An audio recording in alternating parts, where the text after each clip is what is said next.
Ito yung nakakabahala. Meron pong nanggugulo, meron nagpapagulo, at meron naman pong naninindigan sa isyu ng controversial na impeachment kay Vice President Sara Duterte. Ano ba ang epekto ng impeachment trial ngayon, buwang ito? Or sa June or next Congress? Ano ang epekto ng trial sa impeachment court ngayong 18th Congress or dun sa next Congress na pinag-uusapan na magre-resume by July after ng election, midterm election sa Mayo? Ito po yan. Pero makinig lang po at pansamantalang isipin nyo na kayo ay hindi pro o antay dito sa isyong ito. Makinig muna, saka kayo magdesisyon kung ano inyong paniniwala at hindi ko naman po pipilitin kayo at hindi ko kayo oobligahing maniwala kayo at yung sa akin at yung sa inyo ay ibabaliwala ko. Hindi po. Mahalaga lang malaman ano ang epektong, anong kabutihan at hindi ng trial ngayon, 19th Congress, or yung incoming 20th Congress by July. Okay? Next Congress. Malaki po. Kung ngayon po magta-trial, mag-i-election tayo sa Mayo. 12 senador judges, kasi 23 sila, yung isa wala na, di ba? Yung 12 senador, yung iba doon re-electionist, yung iba doon tatlo yata tatakbong local position. Si Cynthia Villar tatakbong local position sa Las Piñas. Si Pimentel ay tatakbong congressman sa Marikina. Si Binay tatakbong mayor ng Makati. So, yung tatlo, to sa 12, siyam yung re-electionist na gusto nilang makabalik.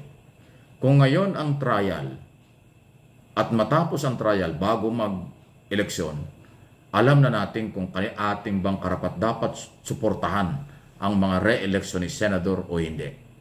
Kasi base sa ating paniniwala, kung ikaw ay pro-impeach Sara at itong mga re-electionist na ito pumabor kay Sara, pro-acquittal, hindi mo iboboto ito sa eleksyon. Kung ikaw naman ay anti-impeachment at itong re-electionist na ito ay pumabor kay Sara, di ba? Matutuwa ka. Iboboto mo naman. Yun eh. Yung pro at anti, ang hinihintay nila kung ano ang magiging performance ng kasalukuyang komposisyon ng Senado. Kasama dyan, sabihin natin, hindi lang yung siyam, pati yung tatlong tatakbong local, kasi yung mamamayan ng Marikina, boboto kay Pimentel kung sila matutuwa sila sa desisyon nito doon sa impeachment. Yung mamamayan ng Makati, iboboto si Binay bilang mayor kung sa tingin niya maganda ang kanyang performance at posisyon sa impeachment. Ganon din si Cynthia Villar. Si Cynthia iba dahil kasi mayroon pa siyang anak dyan. Pwedeng maapektuhan yung kanyang anak sa Senado kahit na yan hanggang 2028 pa. At si Cynthia, pwede siyang iboto o hindi ng mga taga Las Piñas conforme kung anong performance. Yun ang pwedeng pagbasihan. Hindi ko sinasabing lahat. Pwedeng pagbasihan isa sa mga pagboto ng mga Pilipino. Doon sa national, yung 9 na re-electionist, yun po yun. Kaya sa tingin ko, itong mga re-electionist na ito ayaw ng impeachment ngayon.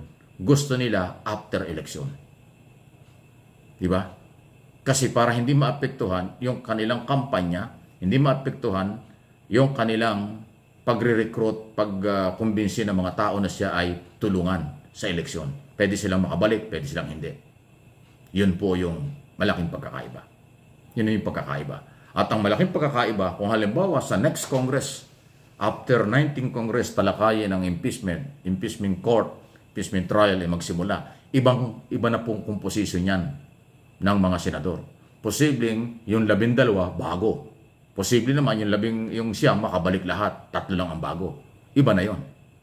So yung mga senador judges sa bagong komposisyon ng Senado sa 2020 Congress, kasi 19 ngayon, 20 Congress, ang 19 Congress matatapos na ng June 30. July, mag-resume yung elected congressman at senador na bago. Yan na po yung 20 Congress. Pag yung dahil sila nanalo, hindi na natin pwedeng panghawakan yung mga yan. Kung yung mga re-electionist inanalo, dahil sila pumabor sa impeachment, iboboto yan ng mga, yan ay kinatutuwa ng mga pro-impeachment. Pero kung anti-impeachment tapos nanalo, aba, di ba? Katakot-takot na silipan yan at sisihan. Hindi ho maganda ang magiging basihan, nagiging pasadong politikal. Kaya mas maganda, para sigurado at mapabilis din at malaman ng tao kung anong katotohanan, ngayon ang trial. Para pagdating ng eleksyon, makakapagdesisyon ng tao kung sino ang karapat-dapat manatili sa Senado at hindi. Just imagine, kung sa 2020, ang 20 Congression trial, tapos yung inihalal natin na ikaw ay pro-impeachment, pero yung naihalal mo pala ay anti-impeachment, o di magsisisi ka ng 6 na taon. O kung ikaw naman ay anti-impeachment, tapos ang iyong ibinoto ay pro-impeachment, 6 na taon ka rin magsisisi. Di ba ganun pong kahirap ng sitwasyon? Kaya para walang sisihan, mas maganda magkaroon ng impeachment trial ngayon before election at tapusin before election kung ano ang kanilang desisyon. Para pagboto ng mga Pilipino, walang sisihan. Iboboto nila ang sa tingin nila ay nakatulong sa kanyang paniniwala. Mahalaga po kasi yung kapakanan ng botante, hindi kapakanan ng politiko. Kasi ang botante ang maglalagay sa kapangyarihan ng mga politiko sa anumang posisyon, especially sa Senado. Pangalawa, ang mga botante ay mayroong exclusive na karapatan. Kung sino sa tingin nila pagkakatiwalaan ng kanilang boto at ng kanilang kinabukasan. Kung maiboto mo yan, tapos yung pala ay iba naman ang gagawin pagka nagkataroon ng trial, abay katakot-takot na sisihan. Matagal pong may stress ng mga Pilipino. Para hindi ma-stress ang Pilipino, ngayon pa lang, makilala natin sila. Kaya sana, ngayon na gawin ang trial, hindi naman sila makakaiwas dyan, then before election, tapusin nila. Ilang buwan yan? 3 buwan. 3 buwan trial, siguro naman enough na yon. So para pagdating sa eleksyon, malayang-malaya ang mga Pilipino kung sinong iboboto nila, kung ibabalik nila yung 9 o 12 senador na bago, or dati, ganun po ang pasiya. Kasi mahalaga yon.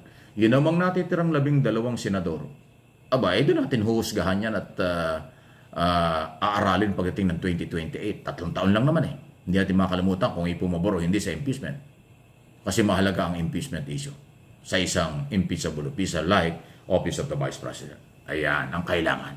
Kaya ako, hindi naman natin pwede masabing guilty o not guilty ang sino dyan. Hindi pa tayo pwede, kasi magta-trial pa lang. Para sa akin, para malaman nating lahat, ngayon na ang trial. Gumawa na ng aksyon ang ating mga senador. Huwag sa 20 Congress kasi matagal pa yon. Sa July pa yon o September pa yon. Kasi last week ng July ang opening ng 20 Congress. Yun yung another State of the Nation address. Pagkatapos noon, siyempre August na. Nako, baka September pa. Ganun katagal. Magkakalimutan na. Ngayong kainitan, dito na. Dapat. Yan. Ano ang inyong masasabi dyan?